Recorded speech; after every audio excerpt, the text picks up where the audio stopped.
మనం సాధించడానికి, సరైన మార్గంలో నడవడానికి మనకు ఆలోచన ఇచ్చే ఒక్క ఫ్రెండ్ చాలు. ఆమెను చెప్పండి అది గట్టిగా. చాలామంది సర్వనాశనం అయిపోవడానికి కారణం కూడా స్నేహితులే. చాలామంది తాగుబోతులు అయిపోవడానికి కారణం కూడా స్నేహితులే.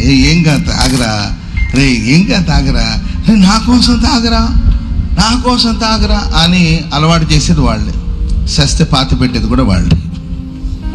స్మోకింగ్ నేర్చుకోవడానికి నేర్పేది కూడా స్నేహితులే. ప్రేమలో పడేటట్లు ప్రోత్సహించే కూడా స్నేహితులే. మే చూడుమే వాడిని, మే చూస్తున్నాడు, మే చూడుమే అని చెప్పేది వాళ్ళే. అర్థమైందండి?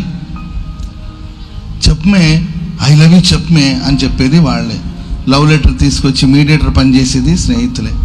పారిపోవడానికి కారు మాట్లాడి గుడిలో ఏంటండి దాంట్లో మార్చడానికి ఈ చేసేది వాళ్ళకి. ప్రేమలో నేను అంటాను, మనకి ఎంతమంది స్నేహితులు ఉన్నారు? 100 మంది ఉన్నారా, 200 మంది ఉన్నారా, 1000 మంది ఉన్నారా అనేది కాదు ముఖ్యం. మనల్ని, మన జీవితం కట్టబడేటట్లు, మన లైఫ్ సరి చేయబడేటట్లు, మన చక్కని త్రోవలు నడిపించబడి ఒక్క స్నేహితుడు కావాలి చాలండి. ఒక్క స్నేహితుడు చాలు. ఆ స్నేహితుడే మన ప్రభు అయిన యేసుక్రీస్తు.